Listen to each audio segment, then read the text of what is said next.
श्री स्वामी समर्थ हे 10 संकेत दिसत असतील तर तुमची चांगली वेळ येणार आहे। आजच्या व्हिडिओमध्ये मी तुम्हाला चांगली वेळ येण्यापूर्वी देव आपल्याला कोणते शुभ संकेत देतात याची माहिती देणार आहे। आपल्याला प्रत्येकाच्या जीवनात दररोज काही ना काही घटना घडत असतात, पण काही घटना आपल्याला शुभ संकेत देत असतात।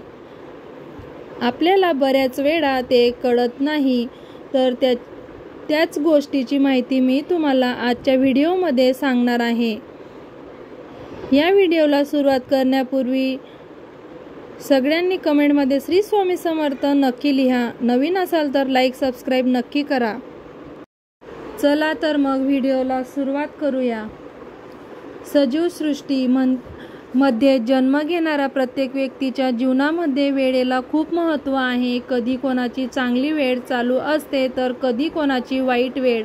आपण सुद्धा मोठ्या रुबाबात म्हणतो, बघा रे, अरे तू थांब, माझी सुद्धा कधी ना कधी वेळ येईल। आज तू माझ्यावर हसतो, आज तू माझ्यावर हसते, पण उद्याचा काळ माझा असेल, उद्याची वेळ माझी असेल। या वेळेला कोणाचेही बंधन नाही।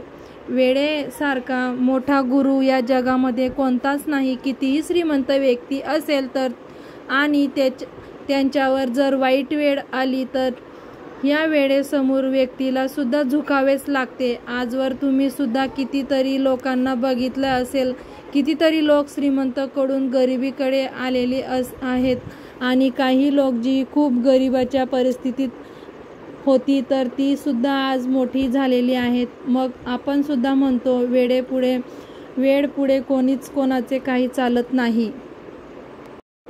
यातला सगळ्यात पहिला शुभ संकेत म्हणजे जेव्हा तुम्ही देवाजवळ दिवा लावत असतात, मग तुम्ही सकाळी किंवा संध्याकाळी लावा, पण या दिव्याच्या वातीचं जर फूल तयार झालं तर म्हणजे दिव्यामध्ये जर खूप खून तयार झालं तर तुम्ही समजून जा, तुमची जी काही वाईट वेळ होती ती आता संपणार आहे। तुम्ही देवाजवळ जी काही प्रार्थना केली होती, तुम्ही जी काही इच्छा देवाजवळ दररोज मागत होता, ती आता पूर्ण होण्याची वेळ आलेली आहे।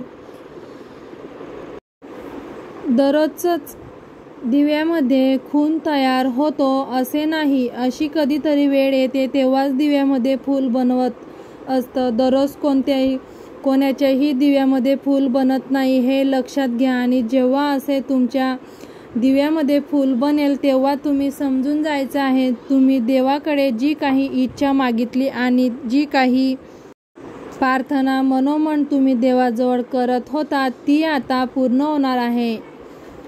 यानंतरचा दुसरा संकेत म्हणजे कधी कधी आपण सकाळी उठलो की आपल्याला खूप फ्रेश आणि उत्साही वाटत, आपल्याला अचानक आनंदी असल्यासारखं वाटत।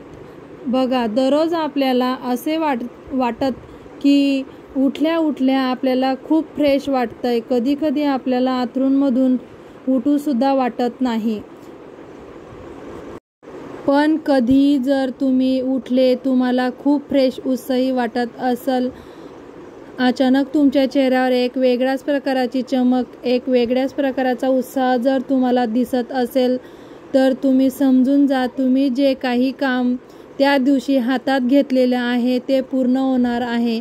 कामामध्ये तुम्ही सफल होणार आहात।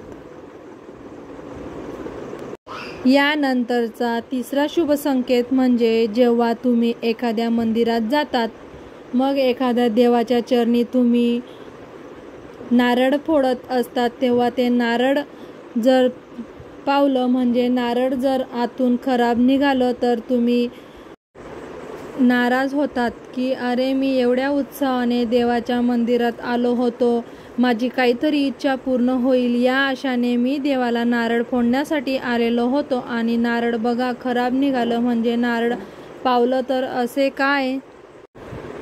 काय झाले असेल? आता माझ्या बाबतीत काही वाईट घडणार आहे का? देवा माझ्यावर रुसला आहे का? तर असा अजिबात नाही। जेव्हा असे नारळ पावलं तेव्हा घाबरून जायचे काहीच कारण नसतं। याचा अर्थ असा होतो की तो जो प्रसाद आहे तो देवाने स्वतः खाल्लेला आहे, म्हणून तो नारळ खराब निघतो। सोबतच याचा दुसरा अर्थ असा होतो की तुमची जी काही इच्छा मनोकामना आहे ती लवकरच पूर्ण होणार आहे।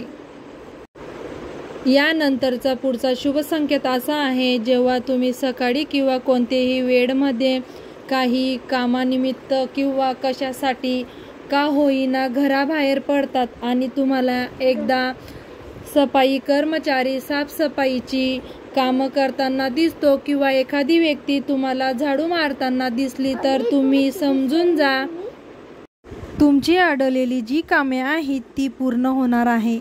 हा तुमच्यासाठी शुभ संकेत तुम्ही समजून घ्यायला हवा। यानंतरचा पुढचा शुभ संकेत असा, जेव्हा एखादी स्त्री तुम्हाला डोक्यावरून पाणी वाहताना दिसते, तेव्हा तुम्हाला अशी भरलेली घागर दिसते, तेव्हा तुम्ही समजून जायचे आहे की तुमच्या आयुष्यामध्ये आता धनलाभ होणार आहे। पाण्याची अशी भरलेली घागर दिसली हा सगळ्यात मोठा शुभ संकेत मानला जातो। यानंतरचा शुभ संकेत म्हणजे बऱ्याच वेळा आपण आपल्या स्वयंपाकघरामध्ये चुलीवर किंवा गॅसवर दूध गरम करायला ठेवतो। चुलीवर ठेवला असेल तर आपण जाळ मुद्दाम कमी करून ठेवतो।